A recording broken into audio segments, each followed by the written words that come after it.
Boa noite. No ar a primeira edição para esta semana do nosso Jornal da Noite. Vamos às notícias para este dia.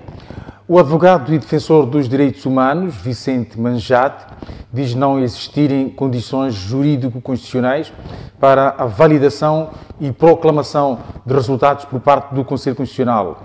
Para o advogado, a Comissão Nacional de Eleições não esgotou o apuramento geral dos resultados eleitorais, muito menos esclareceu a incoerência entre os números apurados nas 3 eleições. Vicente Manjate é advogado e defensor de direitos humanos com experiência em observação eleitoral nacional e internacional. Foi o convidado do programa Estado de Direito da MBC-TV, onde criticou a atuação dos órgãos eleitorais com especial enfoque para o presidente da Comissão Nacional de Eleições, Dom Carlos Matsinha, que reconheceu não ter havido tempo para investigar e decidir sobre os relatos de fraude eleitoral nas fases do apuramento parcial e intermédio. Quando a CNE vem nos dizer que, infelizmente, não conseguiu terminar o seu trabalho de apuramento, de centralização, e mesmo assim remete para que o Conselho Constitucional faça o seu papel, termine, está a dizer-nos que está a delegar a sua competência de apuramento e centralização ao Conselho Constitucional. O Conselho Constitucional não tem esta competência. Para já. Não tem. 2. A CNE não deveria remeter a ata e os editais ao Conselho Constitucional enquanto não tivessem sido decididos todos os recursos e todas as reclamações sobre os resultados do apuramento parcial e intermédio. Por quê? Porque tem que dar espaço para que o Conselho Constitucional decida estas matérias, que são das mesas, que são dos distritos, e devolva à CNE para que a CNE possa ter em conta na centralização. A norma da lei eleitoral que trata da fase da validação e proclamação estabelece que a intervenção do Conselho Constitucional nesta fase de validação e proclamação dos resultados é de apreciar os recursos e reclamações. Feito isso, deliberar, portanto, apreciar a ata e editais da CNE. Então, esses recursos e reclamações que deve aqui apreciar antes de apreciar a ata são recursos de que ato? Devem ser recursos da decisão da CNE sobre a centralização e não os recursos e reclamações da mesa. Então, nesta fase de validação, o Conselho Constitucional já não deveria estar a apreciar, juntamente com a ata da CNE de centralização, os recursos da mesa. De acordo com este advogado, a Constituição da República e a lei eleitoral não conferem competências ao Conselho Constitucional para substituir o Secretariado Técnico de Administração Eleitoral e a CNE para realizar operações eleitorais de apuramento de votos. O Conselho Constitucional foi colocado numa situação bastante difícil de ter de decidir qual é o número que vai usar como base para validar as eleições. Primeiro, para poder dizer que este aqui é o universo dos votantes naquela mesa ou naquele distrito. O racional era não considerá-lo qualquer dos números, porque terá que justificar em que circunstâncias é que sumiram os boletins que não foram depositados numa das urnas. Para onde é que foram? Será que os cidadãos meteram os boletins nos bolsos e saíram com eles? Não foram entregues os 3 boletins? Ou depositaram os 3 e magicamente ou milagrosamente sumiram das urnas? É esta a principal questão deste processo eleitoral. Perante este aparente impasse, Vicente Manjate recomenda ao Conselho Constitucional para estudar a crise pós-eleitoral no Quênia em 2017, que culminou com a anulação das eleições presidenciais após semanas de manifestações violentas. Portanto, o Conselho Constitucional parece-me não estar em condições de validar os resultados, porque não terminou o apuramento e não compete ao Conselho Constitucional fazer o apuramento que não foi feito pela CNE, que é o órgão competente para o efeito. Segundo, há objetivamente, os números não permitem que se tome uma decisão coerente. Esta discrepância de números não permite que o Conselho Constitucional aprecie o mérito, portanto, valide cada uma das eleições, porque teria dificuldades de decidir qual é o número real. Para isso, o Conselho Constitucional, que é o que está a tentar fazer, deveria corrigir o apuramento. É o que está a fazer. Ao solicitar as atas, é para corrigir o apuramento. O Conselho Constitucional tem competências para corrigir o apuramento? Não, não tem. Não tem competências nem para corrigir o apuramento. Nem para fazer o apuramento. Nem para fazer o apuramento. E nem para corrigir a ata e os editais da CNE. O que o Conselho Constitucional, na verdade, a competência que tem é de apreciar a ata e os editais. Apreciar é verificar, é uma apreciação de mera legalidade.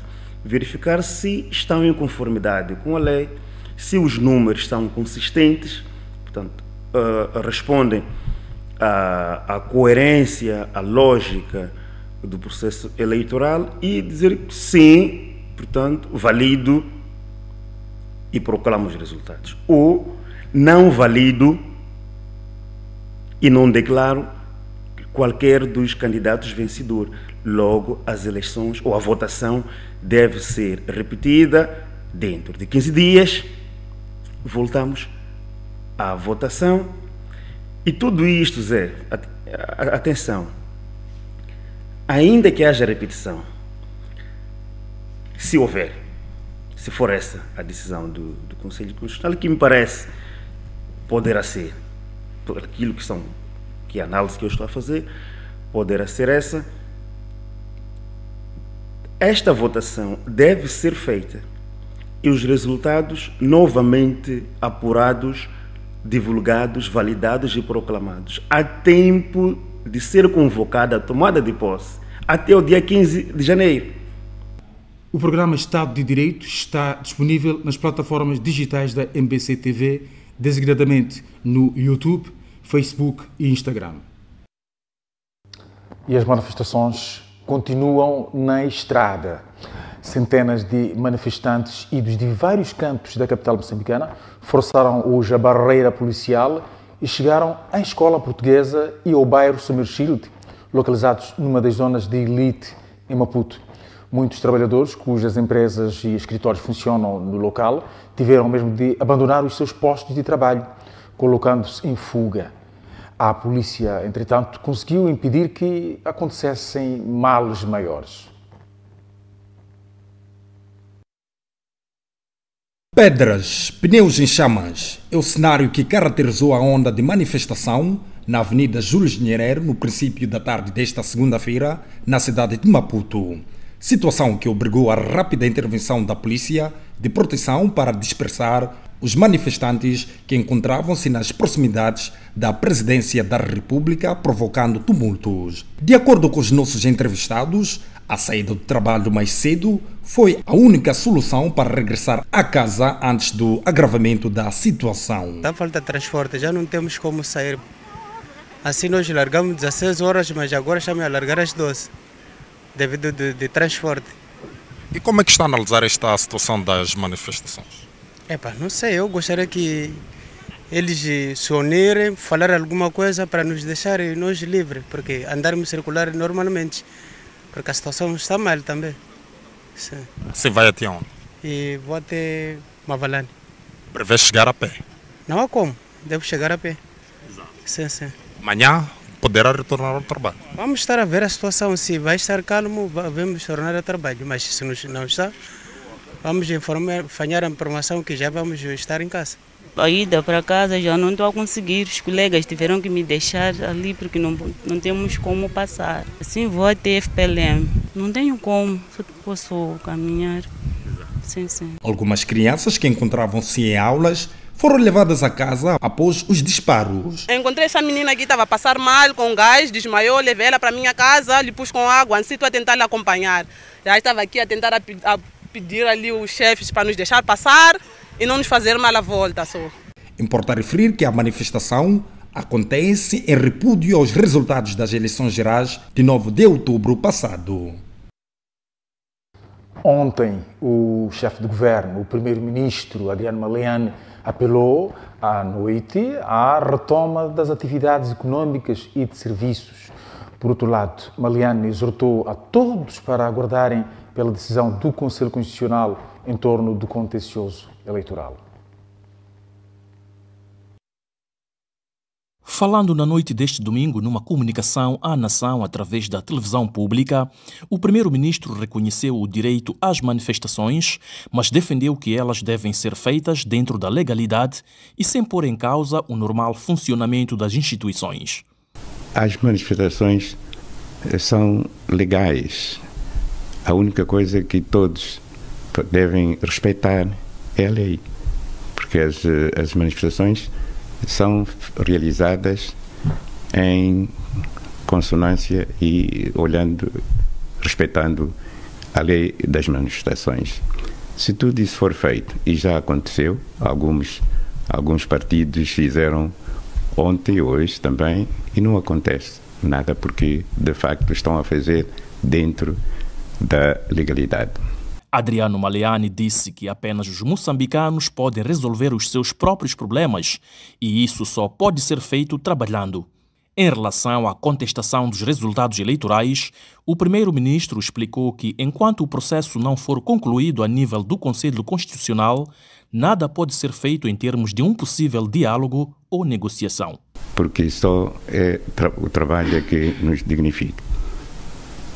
Não há ninguém de fora que vai ajudar-nos a viver, a criar as condições para nós. Somos nós que temos que trabalhar e resolver os nossos problemas usando as vias legais que estão.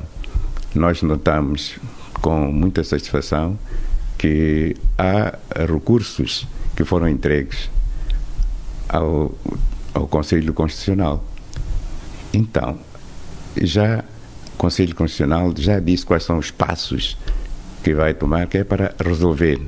Enquanto isso, o governo apela a todas as forças vivas da sociedade moçambicana a colaborarem com a polícia na reposição da ordem e segurança públicas. Porque só assim é que nós podemos fazer as nossas atividades com calma e depois também com esta segurança. Esse é o apelo que eu faço. As nossas instituições, as instituições públicas vão estar a trabalhar. Para o primeiro-ministro, os moçambicanos têm a responsabilidade de assegurar a manutenção da paz e a preservação do bom nome do país a nível internacional. Vicente Manjate, que passou mais à frente, mais atrás dizia, neste jornal, advogado, também fez um comentário a respeito das manifestações. O advogado condenou a carga policial e disparos com balas reais contra manifestantes desarmados e pacíficos. Por outro lado, o advogado sugeriu que deve haver coordenação entre a polícia e os organizadores das manifestações para se evitar atos de vandalismo e destruição de bens públicos e privados. A forma tão organizada como estava aquele grupo não presumia haver ali sinais de vandalização. Havendo, a polícia tem condições de escoltar as manifestações, tal como as marchas que têm acontecido das caravanas vermelhas, que juntam várias pessoas e dos mesmos estratos sociais, portanto, classe alta, elite, classe média, classe baixa, e não tem havido qualquer tipo de vandalização de bens públicos. E há uma conversa, comunicação prévia entre os promotores destas manifestações, das marchas, e a polícia, onde definem e decidem como é que poderá... Então, qual é a dificuldade de comunicar também com estas pessoas que são das diversas classes sociais, tal como as outras, que cumprem com as normas, e avisar que a marcha tem este trajeto, as normas são estas, se eventualmente acontecer isto, a nossa reação será esta. E, Zé, eu tenho o direito de, se eventualmente violar a norma, ser responsabilizado. É um direito que me assiste. E a polícia não tem o direito de sentenciar alguém à morte por ter vandalizado um bem público. Quando dispara mortalmente balas reais para os cidadãos, está a decretar uma sentença de morte. É hora de chamar a atenção, a hora dos meios chamar a atenção para as zonas em que muitas vezes são achadas as balas. Quer dizer, são zonas mesmo em que a intenção fica clara de que é para matar alguém. Com zonas ou sem zonas, não deve haver disparos para a população, só porque está a manifestar-se. Nem no dedo, conforme alguns vídeos, nem na orelha, nem no peito. A polícia não deve fazer isso. Se pode, aqueles disparos de aviso, que são para o ar, vê a situação, faz a escolta, acompanha, faz um cordão de segurança para acompanhar as pessoas. Os que estiverem eventualmente a prevaricar, pode detê-los, imediatamente levá-los à esquadra, abrir um processo, responsabilizá-los criminalmente a eles e civilmente a eles e aos promotores dessa manifestação pelos danos que tiverem causados. Este é o direito que assiste ao cidadão. O cidadão tem o direito de exigir que seja julgado e responsabilizado pelos danos e prejuízos que tiver provocado. A polícia não tem competências nem o direito de condenar e sentenciar à morte sem prévio julgamento, sem prévio processo, quem quer que seja, só porque vandalizou um bem público. Esta é uma entrevista para acompanhar na íntegra logo depois do nosso jornal, por volta das 21 horas, espaço Estado de Direito. E por falar em mortes, há infelizmente que anunciar que uma criança foi baleada mortalmente hoje de manhã na capital moçambicana, nos arredores da capital moçambicana, mais precisamente no bairro de Maguanini. Uma criança que saía da escola foi baleada por uma arma de fogo portada por um agente da polícia. Também chega-nos informação de, parece já estar a haver um ajuste de contas, uma guerra sem quartel. Os populares também lincharam um agente da polícia, o Serviço Nacional de Investigação Criminal, que terá sido apedrejado até a morte. A bancada da Renamo na Assembleia da República espera que peritagem explique as causas do acidente de viação que causou a morte do diretor do CISI, Bernardo Lidimba, na tarde de sábado, em Gaza. Entretanto, Arnaldo Chalaua, porta-voz da bancada parlamentar da Perdiz, diz que a morte do chefe da secreta moçambicana não deve ser relacionada com a atual crise que se assiste no país. Depois do Ministro do Interior ter anunciado a morte do Diretor-Geral dos Serviços de Informação e Segurança do Estado, Bernardo Lidimba, ocorrido no último sábado na localidade de Mbuzi, no distrito de Mapai, na província de Gaza, a MBC-TV fez-se à Assembleia da República, a chamada Casa do Povo, portanto, para perceber da Comissão de Defesa e Segurança o significado deste infortúnio, numa altura em que o país vive situações de insegurança depois do anúncio dos resultados das eleições de 9 de outubro. Entretanto, a nossa equipe de reportagem foi informada de que nenhuma comissão está a funcionar no dia de hoje, segunda-feira, aqui na chamada Casa do Povo. Por outro lado, falamos telefonicamente com o porta-voz da bancada parlamentar da Renamo, Arnaldo Chalaua, pelo que disse: não quero acreditar que o seu desaparecimento esteja ligado à situação atual do país. É um evento sobreveniente e o terá vitimado. No caso, estamos a falar de um acidente. Um acidente é algo até que ponto deve haver algum esclarecimento, deve haver algum processo a ocorrer, os seus termos, para notar-se em que velocidade é que vinham, quais foram as circunstâncias que levaram a que tivesse este fatídico acontecimento que terá vitimado tanto a ele.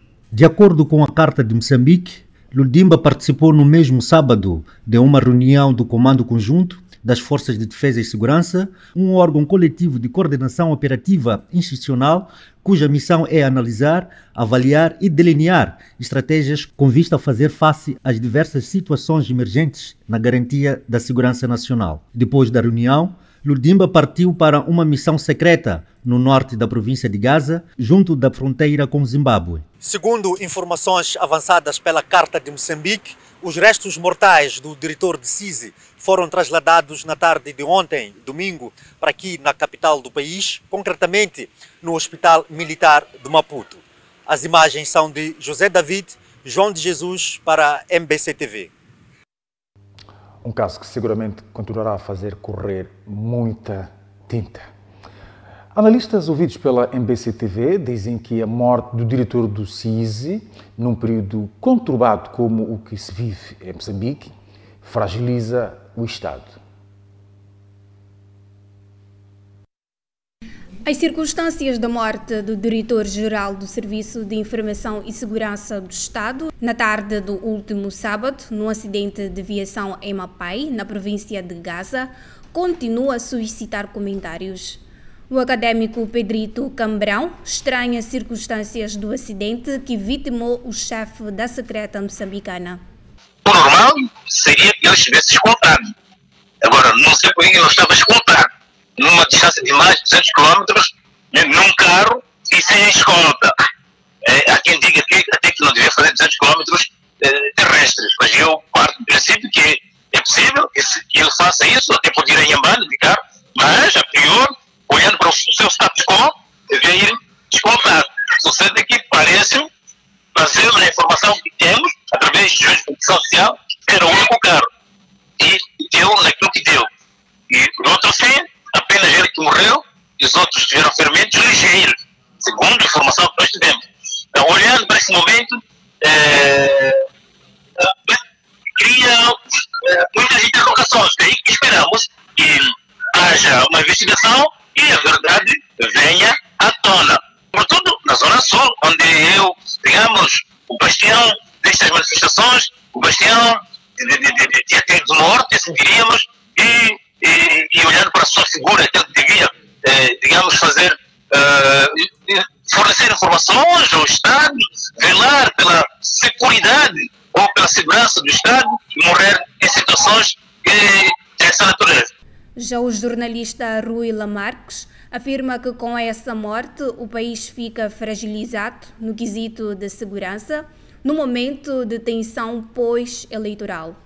Sempre vai ficar fragilizado, né? Porque estamos a falar de um quadro com responsabilidades sobre várias situações no país, né? Obviamente que sempre vai ficar fragilizado, há alguma coisa que sempre há de acontecer. O que é, até onde é, de que forma é, não sabemos, é prematuro dizer. Mas também podemos pensar que em situações de países altamente estruturados, existe um plano A, B, C e D, né?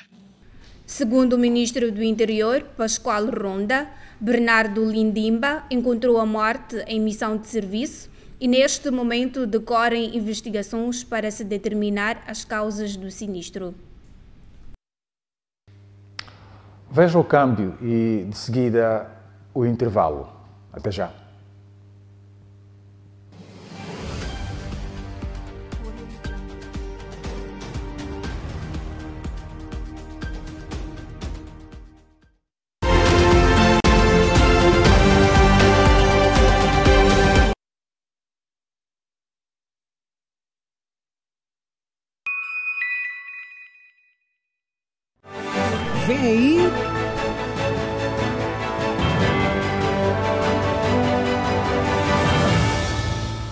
Aqui, na MBC TV.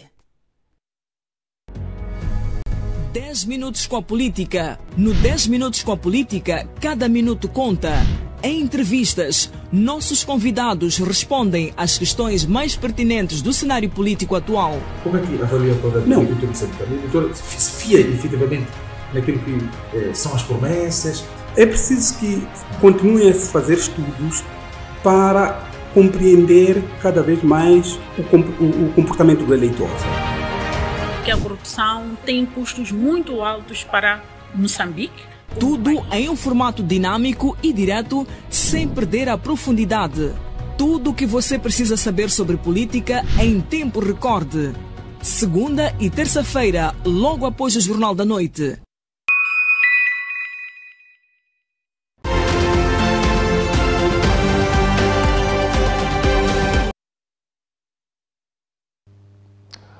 A crise política pós-eleições tem estado a causar também grandes rebuliços no seio da sociedade moçambicana ao nível das comunicações. A ProConsumer, a organização que atua na área de proteção e defesa do consumidor, diz haver espaço para a responsabilização legal das operadoras de telefonia móvel na sequência das restrições de internet que o país está a observar. As autoridades do setor têm de informar aos consumidores uma possível interrupção. E do lado do consumidor tem um direito de informação para que ele possa se precaver. Já está a imaginar, não é, a situação que o consumidor esteve sujeito com este problema da interrupção da internet. Um grupo de consumidores se sentem prejudicados, podem acionar mecanismos legais. E quais são esses mecanismos? Exigir os mecanismos, eles constam na própria lei de defesa do consumidor. Para além da reclamação, pode recorrer às instituições de justiça, não é? Querendo e tendo, nesse caso concreto, já quantificado aquilo que são os prejuízos. Portanto, esse é um dos também direitos que o consumidor tem. Alexandre Bacião, da ProConsumer, afirmando aqui que há espaço para, assim dizer, as operadoras de telefonia móvel a serem responsabilizadas pelo facto de não estarem a disponibilizar a internet como acordado no contrato assinado com os utentes. Ainda em relação às restrições de internet, o economista Arsénio Zunguza diz não haver dúvidas de que a situação está a afetar transações eletrónicas e a gerar impacto negativo na economia.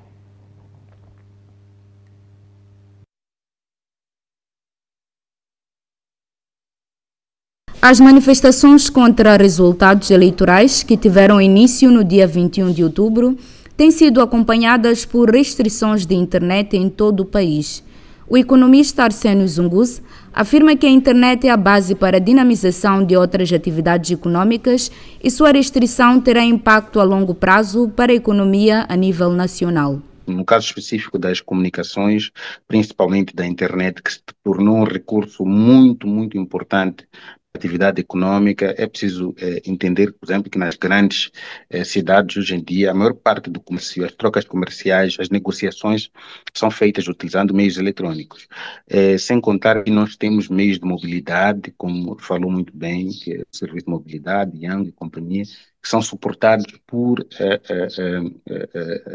pelas telecomunicações, mas especificamente pela internet. E lembrando que esses são serviços de transporte, que são serviços importantes para a dinamização da atividade econômica, para permitir que os recursos que estão a ser procurados a nível da economia possam chegar a quem os procura, que são os consumidores. Portanto, isso, de tudo, vai ter um impacto bastante negativo para a atividade econômica E como eu já tenho dito, portanto, dessas coisas ou dessas situações é sempre muito mais difícil de se recuperar. Elas acontecem em curto espaço de tempo, poucos dias, mas a recuperação do efeito do dano causado por esse tipo de situações, portanto, pode levar semanas ou até meses. Segundo o economista, um dos setores cujo impacto é maior é a banca, pois tem nas transações eletrônicas um meio alternativo neste momento de paralisação de atividades. A banca tem privilegiado a utilização de meios eletrônicos, mas infelizmente com essas restrições de internet, naturalmente que essa alternativa também fica colocada em causa. Portanto, e dessa forma, portanto, há grandes limitações em termos de, primeiro, as pessoas de acederem aos serviços, porque há limitações de mobilidade, ou seja, as pessoas não têm como sair de casa em segurança para poder aceder aos serviços tradicionais, por exemplo, de levantamento de dinheiro e outras formas de poder movimentar os seus recursos que estão nos bancos. Mas também os bancos não estão isolados da sociedade, portanto, têm feito o seu esforço de continuar a prestar o serviço dentro das condições existentes, mas sem existir essas condições, como condições de telecomunicações e outras condições, não basta a banca fornecer bens e serviços, é preciso que também os utentes, né, os consumidores desses serviços tenham condições de segurança para poderem adquirir esses serviços, para poderem continuar a fazer o uso desses serviços. Por isso que apela-se que, portanto, que continuemos nos esforços de procurar ultrapassar estes momentos para que voltemos a ter a nossa economia a funcionar em pleno. Arsénio Zungus afirma que, sendo a internet um serviço essencial, independentemente dos problemas que o país enfrenta neste momento, não deve ser restringido aos cidadãos. É um grande constrangimento para a fluidez da atividade econômica que se pretendia pelo menos nessa altura do ano, que começa a fase da quadra festiva, as pessoas começam a procurar bens e serviços para suprir necessidades de consumo da quadra festiva, há um elevado índice de procura de determinados bens e serviços, tudo isso guiado até que a situação se estabilize. E com tudo isso também, no passado nós tivemos, no tempo da Covid, foi bastante utilizado a questão dos meios de comunicação para as empresas continuarem a produzir, foi bastante utilizada a questão da internet, precisamente para as empresas continuarem a comprar e vender. Hoje em dia, portanto, este bem essencial para a atividade econômica está restringido, o que faz tornar a situação cada vez mais difícil, portanto, naquilo que se pretende, que é o país continuar a produzir, independentemente dos problemas que estejamos a passar, era necessário que tivéssemos condições alternativas para continuar. E, infelizmente, nessas condições não as temos. Desde o início das restrições de internet, uma alternativa usada principalmente por usuários de internet móvel é a rede privada virtual denominada VPN. Entretanto, na noite do último domingo, a restrição foi na totalidade, sem possibilidade de alternativas para o uso, tendo durado por cerca de 8 horas. Vamos conferir a previsão de tempo para as próximas 24 horas.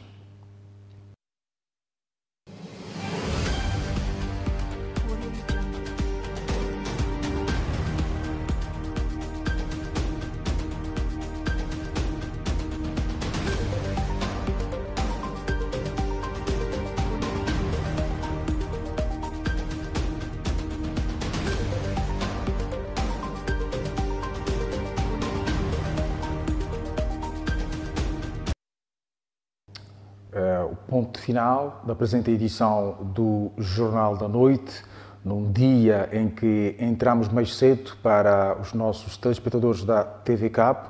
O jornal vai passar mais tarde nas nossas plataformas digitais, nomeadamente YouTube, Facebook e no Instagram. Num dia também em que o Governo, através da Ministra dos Negócios Estrangeiros de Cooperação, Verónica Macamo, manteve o encontro com o corpo diplomático referente às eleições gerais, presidenciais, legislativas, para assembleias provinciais e governadores de província. O essencial desse encontro foi um apelo vigoroso feito pela governante, Verónica Macamo, ao corpo diplomático acreditado em Moçambique, aos parceiros de cooperação, para que ajudem Moçambique a voltar à normalidade face ao que está a acontecer um pouco por todo o país. Nós voltamos a ver-nos numa próxima ocasião. Não deixe de ver, mais logo, a partir das 21 horas, o Estado de Direito. O convidado de José Belmiro é o advogado e ativista de direitos humanos Vicente Manjate. Boa noite e até a próxima.